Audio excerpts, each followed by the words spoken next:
நேயர்கள் அனைவருக்கும் வணக்கம். வெண்முரசு நீர்க்கோலம் அத்தியாயம் 86. தொலைமீன் ஒளிகள்.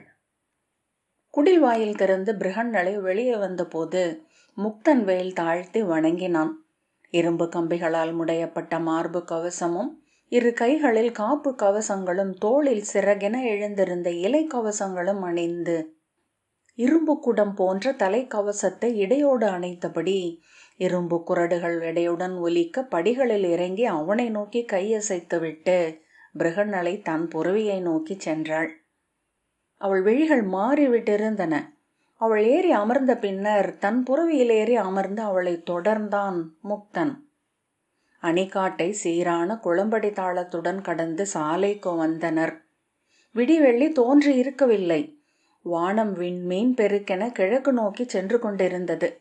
அது ஒரு ஓட்டம் என ஒவ்வொரு முறையும் ஏன் தனக்கு தோன்றுகிறது என அவன் வியந்து கொண்டான். விழி தூக்கி வானத்தை பார்க்கையில் அவ்வசைவுக்கு சற்று முன்னர்தான் விண்மீன்கள் அவ்வாறு தங்களை அமைத்து கொண்டன என்று அவனுக்கு தோன்றுவதுண்டு. கரவு காட்டின் காவல் மாடத்திலிருந்து அவன் இரவெல்லாம் கூர்ந்தும் துயில் மயங்கி கனவுக்குள்ளும் விழித்தெழுந்து அரையுள்ளத்துடனும் நோக்கிய விண்மீன்களை எண்ணிக்கொண்டான். இளவயதில் விண்மீன்களை நோக்கும் போது கண்ணீர் துளிர்க்கச் செய்யும் உல எழுச்சி ஒன்றை அடைவான்.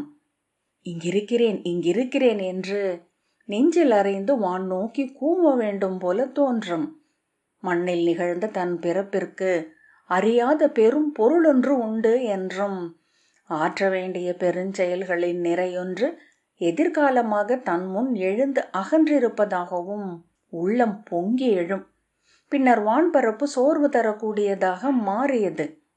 அங்கிருக்கும் அச்சிமிட்டல்களுக்கு எப்பொருளும் இல்லை. இருக்கலாம், மானுடன் அறியக்கூடுவதொன்றும் இல்லை. மண்ணில் சிமிட்டும் மின்மினிகள் அறிந்திருக்கலாம். பின்னர் இங்கிருக்கிறேன் என்பது ஒரு மன்றாட்டாக, ஒரு தனிமை மூச்சாக மாறியது. எப்போதேனும் ஒரு வலி முனகலாக. பின்னர் அவன் விண்மீன்களை நோக்குவதையே தவிர்த்தான். ஒரு முறை கூட வானை நோக்காமல் முழு இரவும் காவல் மாடத்தில் அவன் அமர்ந்திருந்தான். சிவமூலியை இழுத்தபடி முதுகாவலர் காமிகர் சொல்வதுண்டு, வானை பார்க்கலாகாது இளையவனே, யோகிகளன்றி எவரும் வானை பார்க்கலாகாது. உலகியலில் உழல நமக்கெல்லாம் மண்ணும் கூழாங்கற்களும் தான் அளிக்கப்பட்டுள்ளன. மண்ணை பார், கால்களை மண்ணில் நன்றாக ஊன்றிக்கொள். விண்ணை பார்த்த உலகியலாளன் வாழ்ந்ததில்லை. பின்னர் ஆழ்ந்து சிவமூலி புகையை இழுத்து மூச்சை நிறைத்து மூக்கினூடாக மெல்ல விட்டபடி, இதோ நான் இழுத்து உள்ளே நிரப்புவது வானில் நிறைந்திருக்கும் அம்முகிலின் ஒரு துளியை. ஏதோ ஒரு பிழையால் எப்போதோ வானை பார்க்க தொடங்கினேன். நான் கொண்டிருந்த அனைத்தையும் வானம் உறிஞ்சிவிட்டது என்றார். அவன் அவருடைய மெலிந்த மார்பு அதிர்வதை நோக்கி கொண்டிருந்தான். வெறி மின்னும் விழிகளுடன் அவர் கையோன்றி அவன் அருகே வந்தார். பார், இந்த புவியிலுள்ள அனைத்தையும் வானெனும் கடுவெளி ஒவ்வொரு கணமும் உறிஞ்சி கொண்டிருப்பது தெரியும். பெருங்கடல்களை, ஏரிகளை, இலை நுனி நீர்த்துளிகளை. மூடா, இங்குள்ள அத்தனை மூச்சுக்களையும் அது உறிஞ்சி கொண்டிருக்கிறது. அத்தனை சொற்களையும் இழுத்து கொள்கிறது. அது வெறும் இருள், அவ்வளவுதான், பெரிதொன்றுமில்லை. மீண்டும் சிவமூலியை ஆழ இழுத்து இருமினார். விண்மீன்களை பார்க்கிறாயா? அவை அந்த இருள் காட்டும் மாய தோற்றம் மட்டுமே. இதோ இந்த ஒவ்வொரு விண்மீனும் ஒரு தூண்டில் முனை. ஏதோ ஒன்றில் உன் தொண்டை சிக்கிக் கொண்டால் அவ்வளவுதான், சுண்டி மேல் இழுத்துவிடும். அங்கே கிடந்து துள்ளி துள்ளி மூச்சு மூச்சு என ஏங்குவாய். நான் பார்த்திருக்கிறேன். நேற்று கூட முதுகாவலர் பூராடர் இறப்பதை சென்று பார்த்தேன். வாய் திறந்து நெஞ்சு உந்தி உந்தி எழ. பின்னர் வெறும் குளிர்ந்த உடல், அர்த்தமில்லாத ஒரு குப்பை. அவர் உரக்க இருமினார். அவன் அவரது விழிகளை நோக்கினான். சிவமூலி இழுப்பவர்களின் விழிகளில் ஏன் அந்த கடந்த நோக்கு உருவாகிறது? பல்லாயிரம் ஆண்டுகளாக மனிதன் இங்கே வேள்வியில் அவிசொரிந்து விண்ணுக்கு அனுப்பி கொண்டிருக்கிறான். விண்ணில் எவரோ அதை வாங்கிக் கொள்கிறார்கள் என்று நம்புகிறான். ஆம், வாங்கிக் கொள்கிறது. ஆனால் அம்முடிவெளிக்கு நீயிடும் அவியும் சொல்லும் எவ்வகையில் பொருள்படும்? மூடா, பெரும் கடல்களே அதற்கு ஒரு துமி அல்லவா? வெறும் இருள். ஒவ்வொன்றும் இருளுக்குள் சென்று விழுந்து கொண்டே இருக்கிறது. விண்மீன்களை பார்ப்பவன் ஒளியை பார்ப்பதில்லை. இளைஞனே, உண்மையில் அவன் இருளைத்தான் பார்க்கிறான். பிருகன்னலை அரண்மனையின் முற்றத்தில் புறவையை இழுத்து நிறுத்தி, இங்குதானே இளவரசர் இருக்கிறார் என்றாள். நேற்றிரவு இருந்தார் என்றான் முக்தன். பிருகன்னலை புன்னகைத்து, அவரை அழைத்துச் செல்வோம் என்றாள். போருக்கா? அவர் தலைமை தாங்குவது உண்மையா என்றான். புறவையிலிருந்து இருவரும் இறங்க காவலர் வந்து கடிவாளத்தை பற்றி கொண்டனர். பிருகன்னலையை கண்டதும் காவல் வீரர்கள் வேல் தாழ்த்தி வணங்கினர். முக்தன், இளவரசர் இருக்கிறாரா என்றான். துயின்று கொண்டிருக்கிறார் என்றான் காவலன். மருத்துவ நிலையை அடைந்து அதன் வாயிலில் நின்ற இளம் மருத்துவரிடம், இளவரசரின் அறையை காட்டுக என்றான். அவர் உடல் நலமின்றி என அவன் சொல்லத் தொடங்க, முக்தன் அதை கேட்கவில்லை என்றான். அவர் கால்கள் உடைந்து என அவன் மீண்டும் தொடங்க, முக்தன் வாள் மேல் கை வைத்தான். அவரால் நடக்க முடியும், இதோ நானே அழைக்கிறேன், முதல் பேரறைதான் என்று அவன் உடன் வந்தான். நானே செல்கிறேன் என்றான் முக்தன். அவர்கள் படிகளில் ஏறி மேலே இடைநாழியை அடைந்து அறைகளை நோக்கி சென்றார்கள். கதவருகே பிரிதொரு இளம் மருத்துவன் அமர்ந்தபடி வாய் வழிய துயில் கொண்டிருந்தான். காலடி ஓசை கேட்டு அவன் எழுந்து வாயை துடைத்தபடி, இளவரசர் துயில்கிறார், எவர் வந்தாலும் தன்னை எழுப்ப வேண்டாம் என்று சொன்னார் என்றான். எழுப்பு என்று பிருகன்னலை ஆண் குரலில் சொன்னாள். அவன் தலை வணங்கி ஆணை என்ற பின் கதவை தட்டி, இளவரசே இளவரசே என்றான். கதவு உள்ளே மூடப்பட்டிருந்தது. இளவரசே, கதவை திறவுங்கள் இளவரசே என்று பல முறை அழைத்தான். பிருகன்னலை 2 அடிகள் பின்னால் வைத்து கதவை ஓங்கி மிதித்தாள். தாழ் உடைந்து திறந்த கதவு 2 சுவர்களை அரைந்து அதிர்ந்தது. உள்ளே மஞ்சம் ஒழிந்து கிடந்தது. பிருகன்னலை உள்ளே சென்று 4 புறமும் பார்த்து சாளரத்தை நோக்கி சென்றாள். சாளர கதவு திறந்து கிடக்க அப்பால் போர்வை ஒன்று கதவு சட்டத்தில் கட்டப்பட்டு கீழே தொங்கியது. தப்பிவிட்டார் என்றான் முக்தன். பிருகன்னலை சாளரத்தில் ஏறி மறுபுறம் குதித்தாள். முக்தன் சாளரத்தில் ஏறி அதன் ஆழத்தை கண்டு திகைத்தான். பின்னர் போர்வையை பற்றியபடி மெல்ல தொங்கியபடி கீழே சென்று பாதிக்கு மேல் குதித்தான். அதற்குள் பிருகன்னலை கீழே தெரிந்த காலடி சுவடுகளை பார்த்தபடி அணிச்சோலைக்குள் சென்று விட்டிருந்தாள். முக்தன் அவள் காலடிகளை நோக்கி பின்னால் சென்றான். புதர்களுக்குள்ளிருந்து உத்தரன் அலறும் ஒலி கேட்டது. என்னை விடு, நான் வரப்போவதில்லை, என்னை விடு, நான் தப்பி ஓடிவிட்டேன் என்று சொல், நீ கேட்பதை அளிக்கிறேன், என்ன வேண்டுமென்று கேள் என்று உத்தரன் கதறினான். பிருகன்னலை அவனை 2 கைகளையும் பற்றி இழுத்து வந்தாள். நான் வரமாட்டேன், உயிர் துறப்பேன் என்று உத்தரன் கூவினான்.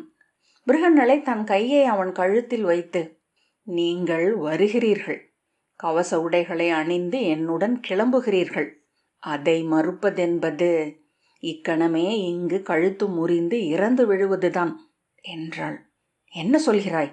நான் விராடபுரியின் என்று சொல்லத் தொடங்க, கழுத்து முறிந்தால் கீழே விழுந்து இறந்ததாக மட்டுமே பொருள் என்ற பிருகன்னலை போர்வையை சுட்டி காட்டி, சான்றை நீங்களே உருவாக்கி கொண்டிருக்கிறீர்கள் என்றாள். உத்தரன் உதடுகளை அழுத்தி கொண்டு விம்மினான். இளவரசே, 2 வாய்ப்புகள் உங்களுக்கு உள்ளன. போர்க்களம் வந்தீர்கள் என்றால் உங்களை காக்கும் பொறுப்பை நான் ஏற்றுக்கொள்கிறேன். வரவில்லை என்றால் இங்கேயே உங்களை கொன்றுவிட்டு செல்வேன் என்றாள் பிருகன்னலை. வருகிறேன் வருகிறேன் என்று அவள் கைகளை பற்றினான். வருக என்றாள் பிருகன்னலை. அவனை அழைத்து மறுவழியினூடாக உள்ளே வந்தாள். அவன் அடிபட்ட நாய் போல ஒரு கையை வளைத்து தூக்கி கொண்டு விசும்பி அழுதபடி வந்தான். வீரர்கள் அவனை பார்த்ததுமே சிரிப்பை அடக்கி விழி விலக்கி கொண்டார்கள். பிருகன்னலை வீரர்களிடம், இளவரசருக்கு கவசங்களை அணிவியுங்கள் என்றாள். உத்தரன், நான் அணியறைக்கு சென்று கவசங்களை அணிந்த பின் என்று தொடங்கினான். கவசங்களை இங்கேயே அணியலாம் என்றாள் பிருகன்னலை. உத்தரனுக்கு வீரர்கள் கவசங்களை அணிவிக்க தொடங்கினர். அவன் 2 கைகளாலும் முகத்தை மூடி அசையாமல் நின்றான். கையை விரியுங்கள் இளவரசே என்று வீரர்கள் அதட்ட இரு கைகளையும் பறவை போல விரித்தான். அவர்கள் அவன் ஆடைக்கு மேல் இரும்பு கவசங்களை அணிவித்தனர். நான் கொற்றவை ஆலயத்திற்கு சென்று என அவன் தொடங்க, நீங்கள் எங்கும் செல்லவில்லை என்றாள் பிருகன்னலை. அவன் ஆனால் என்றான். சொல் எழக்கூடாது என்றாள். அவன் உதடுகளை அழுத்தியபடி விழிநீர் கன்னங்களில் உருள அழுதான். பிருகன்னலை முக்தனிடம், படைகள் கோட்டை வாயிலில் அணிவகுத்து விட்டன என்றார்கள். இன்னும் சற்று நேரத்தில் இளவரசர் படைமுகம் வருவார். செய்தியை படை தலைவர்களுக்கு அறிவித்துவிடு என்றாள். பிருகன்னலை முக்தனிடம், படைகள் கோட்டை வாயிலில் அணிவகுத்து விட்டன என்றார்கள். இன்னும் சற்று நேரத்தில் இளவரசர் படைமுகம் வருவார். செய்தியை படைத்தலைவர்களுக்கு அறிவித்துவிடு என்றாள். ஆணை என்று சொல்லி முக்தன் கிளம்பி சென்றான். அவனுக்கு பின்னால் உத்தரன், நான் அன்னையை ஒருமுறை பார்க்க வேண்டும் என்று சொல்ல, ஒரு படை வீரனே, பேசாமல் இருங்கள் இளவரசே என அதட்டுவதை கேட்டது. முன்புலரியில் நகரம் ஆள் ஒழிந்து கிடந்தது. படைப்புறப்பாட்டின் போது எவரும் இல்லங்களை விட்டு வெளியே வரலாகாது என்ற ஆணை இருந்தது. விளக்கு தூண்கள் அனைத்திலும் மீனெண்ணெய் விளக்குகள் செவ்வொளி பரப்பிக் கொண்டிருந்தன. சிவந்த பூழி மண், இரவெல்லாம் சென்ற யானை காலடிகளும் குழம்பு தடங்களும் சகடத் தடங்களும் பதிந்து குழம்பி உழுத வயல் என தோன்றியது. மர உரி மெத்தை மேல் செல்வது போல முக்தனின் புறவி குழம்போசை அழுந்தி கேட்டது. குழம்புகளின் ஓசை நகரத்தின் இருளின் மூலைகளில் எதிரொலி எழுப்பியது. அவன் உள்ளம் ஓய்ந்து கிடந்தது. எழுச்சியும் சோர்வும் என அலைக்கழித்த அனைத்தும் அவிந்து அடங்கிவிட்டிருந்தன. அத்தனை அமைதியை அதற்கு முன் அவன் அறிந்திருக்கவே இல்லை. கோட்டை முகப்பை அவன் அடைந்த போது அங்கே நின்றிருந்த படையின் மெல்லிய முழக்கத்தை கேட்டான். காற்று இலைகளுக்குள் ஒழுகுவது போல. பல்லாயிரம் பேர் மெல்லிய குரலில் பேசி மூச்சு விடும் ஒலியும், படைக்கலங்களும் கவசங்களும் முட்டிக்கொள்ளும் ஒலியும் நிறைந்த கார்வை. கோட்டை வாயிலை கடந்து ஒரே விழி அகல்வில் படை விரிவை பார்த்தபோது அவன் கடிவாளத்தை இழுத்து ஒரு கணம் அசையாமல் நின்றான். கண் அழியும் இருளில் நீர்நிலையொன்றை பார்ப்பது போல் இருந்தது. விழிதொடும் தொலைவு வரை வேல்களும் வாள்களும் கவசங்களும் மெல்லிய பளபளப்புடன் அலையொளி என தெரிந்தன. தொலைவில் மறுமுனையில் படை முகப்பில் மட்டும் ஒரே ஒரு நெய்ப்பந்தம் எரிந்தது. அதன் அருகே நின்றிருந்த படைத்தலைவர்கள் தலைப்பாகைகளும் ஒளி கொண்ட தாடிகளுமாக செந்நிற பட்டு திரைச்சீலை ஓவியம் ஒன்றை தொங்கவிட்டது போல தெரிந்தனர். அவன் சீரான குளம்படி ஓசையுடன் படை விளிம்பை அடைந்தான். அங்கு நின்றிருந்த காவல் வீரன் ஒருவன் அவனுக்கு குறுக்காக வேலை தாழ்த்தி, தங்கள் முத்திரை என்றான். அவன் ஓலையை காட்டியதும் திரும்பி இன்னொரு வீரனிடம், படை தலைவரிடம் அழைத்துச் செல் என்றான். படை நடுவே அமைந்த பாதை நேர்கோடாக அந்த பந்த வெளிச்சத்தை நோக்கி சென்றது. இருபுறமும் இருளுக்குள் பல்லாயிரம் பேர் இருப்பதை அவன் புலன்கள் நம்ப மறுத்தன. மானுட உடல்களின் வேலி, மானுட அலை, விழி துலங்கி தெரிந்த இடங்கள் அனைத்திலும் இருளுக்குள் நேர்மை மின்னிய கவசங்களும் தலையணிகளும் அணிந்து வேலேந்தி நின்ற வீரர்களின் முகங்கள். அத்தனை முகங்களும் ஒன்று போல் ஆகிவிட்டிருந்தன. போர்க்களத்தில் எவருக்கும் தனி முகமென ஒன்று இருக்க வாய்ப்பில்லை என்று தோன்றியது. ஏனெனில் தனி உணர்ச்சி என்று ஏதும் இல்லை. பல்லாயிரம் கைகளும் கால்களும் கொண்டு ஒற்றை உயிரென படை தன்னை மாற்றிக்கொள்கிறது. கிளர்ச்சியால் தன் உடல் விதிர்த்து கொண்டிருந்ததை உணர்ந்தான். அவ்வப்போது ஏதோ நினைவுக்கு வந்தது போல் அடிவயிறு முரசொலியின் கார்வையை உணர்ந்தது. படைத்தலைவரின் அருகே சென்று தலைவணங்கி பிருகன்னலையின் ஆணைகளை போர் முனைக்குரிய சுருக்கமான சொற்களில் சொன்னான். படைத்தலைவன், உத்தரர் படைத்தலைமை ஏற்க வரப்போகிறார் என அங்கிருந்த படைத்தலைவனிடம் சொன்னான். அவன் புன்னகைத்து, ஆம், இளவரசர் நம்மை வெற்றி நோக்கி கொண்டு செல்லப் போகிறார் என்றான். முக்தன், வெற்றி பற்றிய எந்த ஐயமும் தேவையில்லை படைத்தலைவரே என்றான். ஏன் என்றான் படைத்தலைவன் ஏளனத்துடன். உத்தரர் இந்திரனின் படையுதவி பெற்றிருக்கிறாரா என்ன? முக்தன், ஆம், இந்திரனின் மைந்தரால் இப்படை நடத்தப்படும் என்றார்கள் என்றான். படைத்தலைவனின் கண்கள் சுருங்கின. துணைப்படைத்தலைவன் அவன் அருகே வந்து, என்ன சொன்னாய் என்றான். முக்தன், நாம் இந்திரனின் மைந்தரால் நடத்தப்படுகிறோம் என்றான்.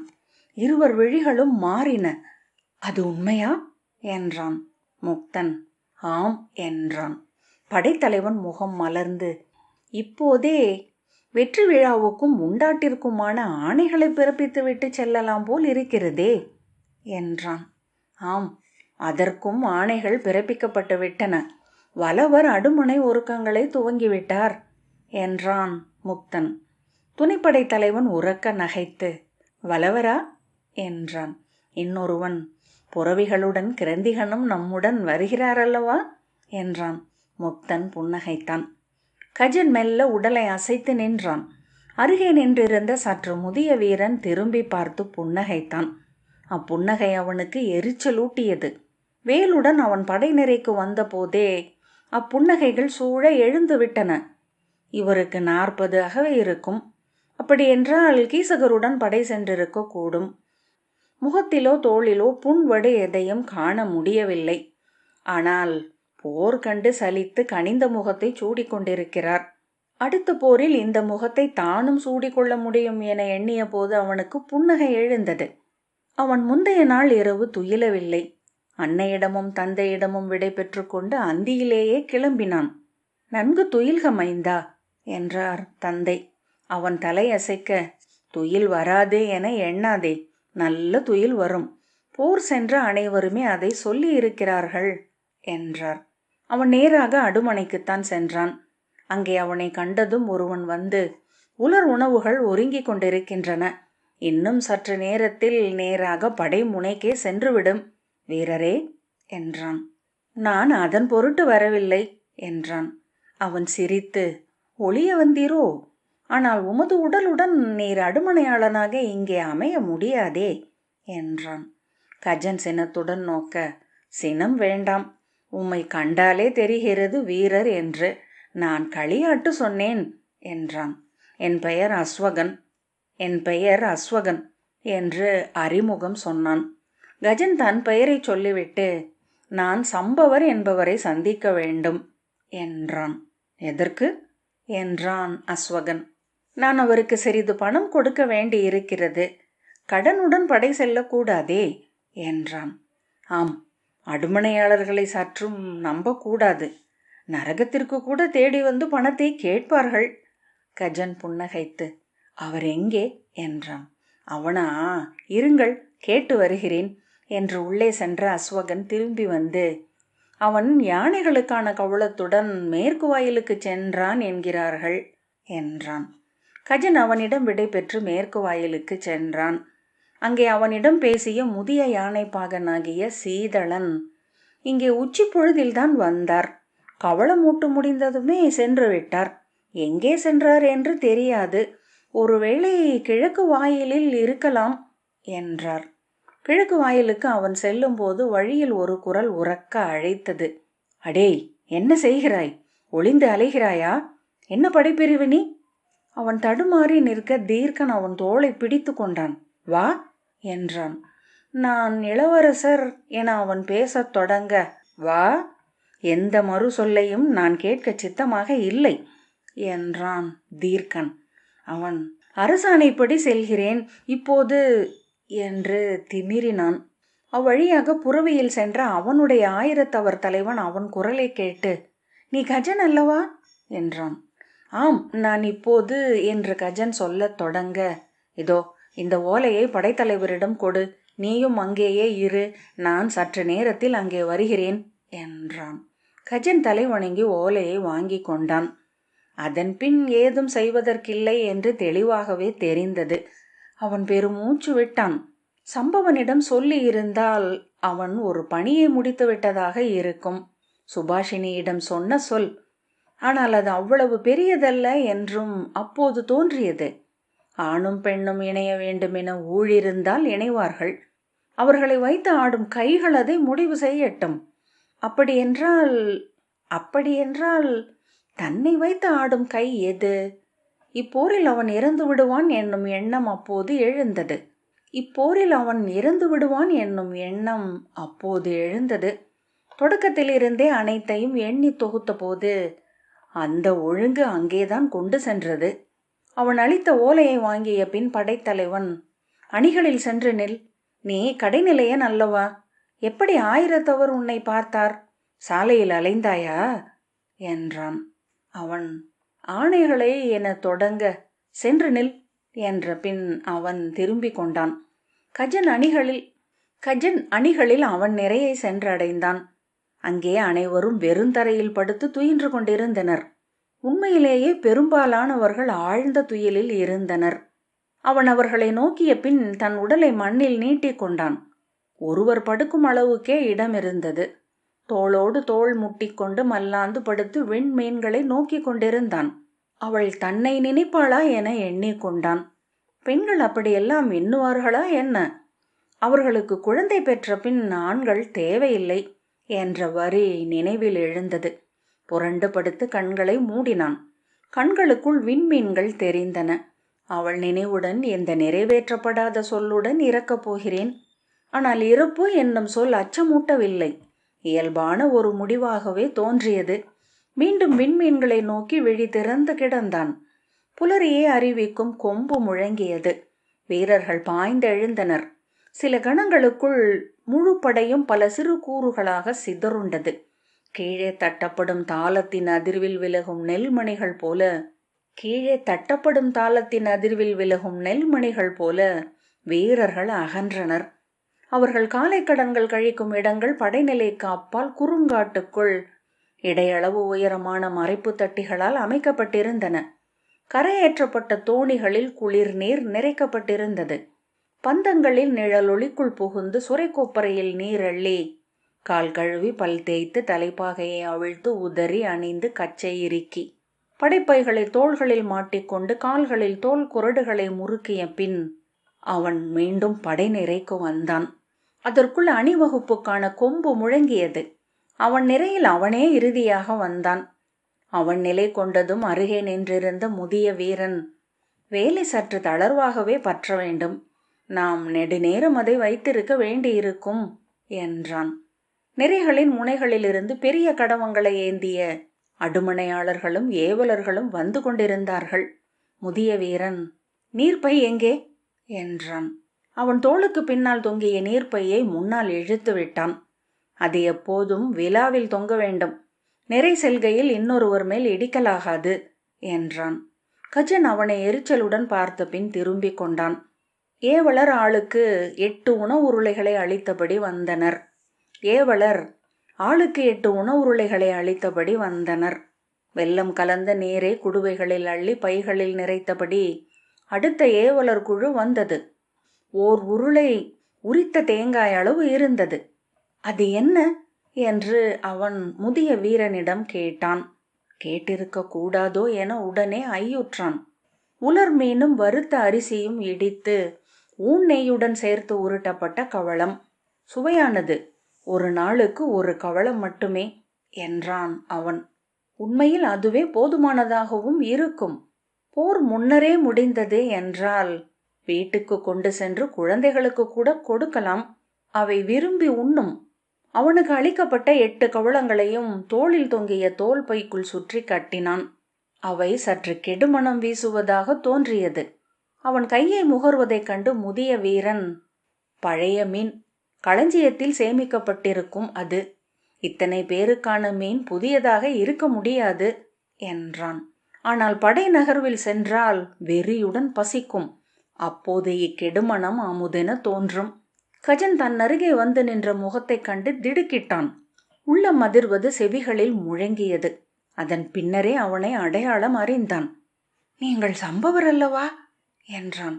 ஆம், நீங்கள் என்ற பின் சம்பவன் அவனை அடையாளம் கண்டு கொண்டான். உங்களிடம் ஒன்று சொல்ல வேண்டும். உங்களை தேடி அடுமனைக்கு சென்றிருந்தேன். அவன் சிரித்து, நீங்களா அது? எவரோ பணத்துடன் வந்ததாக கேள்விப்பட்டேன் என்றான். சோதரே, அது நான் சொன்ன பொய். நான் வந்தது உங்கள் மேல் ஒரு பெண் காதல் கொண்டிருக்கிறாள் என்று சொல்வதற்காக. அவள் பெயர் சுபாஷினி, அரண்மனை சேடி என்றான். சம்பவன் அதற்குள் நகர்ந்து விட்டிருந்தான். அவன் விழிகள் மாறின. அவனால் ஒன்றும் சொல்ல முடியவில்லை. எடை அகன்ற உணர்வு கொண்டு கஜன் புன்னகை செய்தான். அப்பால் சென்ற பின் சம்பவனும் அவனை பார்த்து புன்னகைத்தான். கொம்பொலி எழுந்தது. ஒவ்வொரு இருநிரையின் நடுவிலும் புறவிகள் சீர்நடையிட்டு வந்தன. அவை சேணம் பூட்டப்பட்டு கடிவாள முதுகின் மேல் போடப்பட்டு வந்தன. சவுக்கு அவற்றின் கழுத்து பட்டையில் செருகப்பட்டிருந்தது. ஒவ்வொரு வீரன் அருகிலும் ஒரு புறவி வந்து நின்றது. வலப்பக்கம் நின்ற புறவியை கஜன் பற்றி கொண்டான். அது மெல்ல தும்மியது. மீண்டும் ஒரு முறை கொம்பு ஊதியதும் படையில் ஓர் அலை எழுந்து அகன்று சென்றது போல அனைவரும் புறவிகள் மேல் ஏறிக்கொண்டனர். விடிவெள்ளியை அப்போதுதான் கஜன் கண்டான். பெருமூச்சுடன் அதை நோக்கிய பின் ஏன் உள்ளம் எண்ணங்களற்று அசைவிழந்திருக்கிறதே என்று எண்ணிக்கொண்டு புன்னகைத்தான். முகத்தசைகள் இழுபட்டன. மீண்டும் ஒரு கொம்பொலி எழுந்தது. படைகள் நடுவே உத்தரனின் களத்தேர் கொடி பறக்க பறக்கும் யானை என அணைந்தது. அதன் பீடத்தின் மேல் அவன் கையில் பெரிய வில்லுடன் நின்றிருந்தான். அந்த பீடத்தின் மேல் அவன் கையில் பெரிய வில்லுடன் நின்றிருந்தான். படையினர் அவனை திகைப்புடன் நோக்கினர். வாழ்த்தொலிகள் ஏதும் எழவில்லை. அவன் அணிந்த கவசத்தில் பந்தங்களின் ஒளி எதிரொலிக்க பற்றி எறிய தொடங்குபவன் போல் இருந்தான். கொம்பு முழங்கி அமைந்ததும் கோட்டைக்கு மேலிருந்த போர் முரசுகள் அதிரத் தொடங்கின. இடியோசை தொடர் என அவை படை நிறைகளை முழுமையாக மூடிக்கொண்டன. கஜன் தன் உடல் அதிர்ந்து கொண்டிருப்பதை உணர்ந்தான். உடலுக்குள் விசை கொண்ட விலங்குகள் புகுந்து கொண்டதைப் போல, அவை தோல் கிழித்து பீரிட்டு வெளிவர துடிப்பது போல, அவன் உடலில் இருந்து அவ்விசையை அடைந்த புறவி காலெடுத்து வைத்து காற்றேற்ற படகு பாய் என உடல் விம்மியது. முரசொலி சுழல் காற்றென்றாகி அனைவரையும் மண்ணிலிருந்து பறந்தெழச் செய்வது போல் விசை கொண்டது. தேர்தட்டில் எழுந்து நின்ற உத்தரன் உரத்த குரலில் வீரர்களே என்றான். அவன் குரல் எழவில்லை. வீரர்களே. தேர்தட்டில் எழுந்து நின்ற உத்தரன் உரத்த குரலில் வீரர்களே என்றான். அவன் குரல் எழவில்லை. கைகளை மேலும் அசைத்து வீரர்களே என்றான். நாம் நம் எதிரிகளை சந்திக்கச் செல்கிறோம். படைகள் ஆம் ஆம் வெற்றிவேல் என முழங்கின. அவன் உடல் மேலும் எழுந்தது போல் தோன்றியது. நம் எல்லைகளை நாம் வகுக்கலாகாது, ஊழ் வகுக்க வேண்டும் என்றான் உத்தரன். கஜன் மெய்ப்பு கொண்டான். தெய்வங்கள் அமைத்த எல்லையில் சென்று தலையால் முட்டுவோம். அவ்வேலையை உடைத்து அப்பால் செல்வோம். எண்ணுக, தன்னை நோக்கி அறை கூவுபவனை விரும்புகின்றன தெய்வங்கள். தன்னை கடந்தவனே யோகி, தன்னை கடந்தவனே ஞானி. வீரர்களே, தன்னை கடத்தலே வீரம். கஜன் தன் கண்கள் பொங்கி கன்னங்களில் வழிவதை உணர்ந்தான். நாம் செல்வது எதிரிகளிடம் போரிடுவதற்காக அல்ல. எதிரிகளை நாம் ஏற்கனவே வென்றுவிட்டோம். நாம் வெல்ல வேண்டியது நம்மை. எழுக நம் படைக்கலங்கள், எழுக நம் தசை திரள். வீரர்களே, எழுக நம் உள்ளம். வெற்றிவேல், வீரவேல். படைகள் எழுப்பிய பேரோசை உடலின் ஒவ்வொரு வியர்வை துளை வழியாகவும் உடலுக்குள் புகுந்து நிறைந்தது. படை எழுவதற்கான முரசுகள் முழங்க மடை உடைத்த வெள்ளமென விராடப்படை கிளம்பியது. நீர்க்கோலம் 86வது அத்தியாயம் இத்துடன் நிறைவு பெற்றது. நன்றி.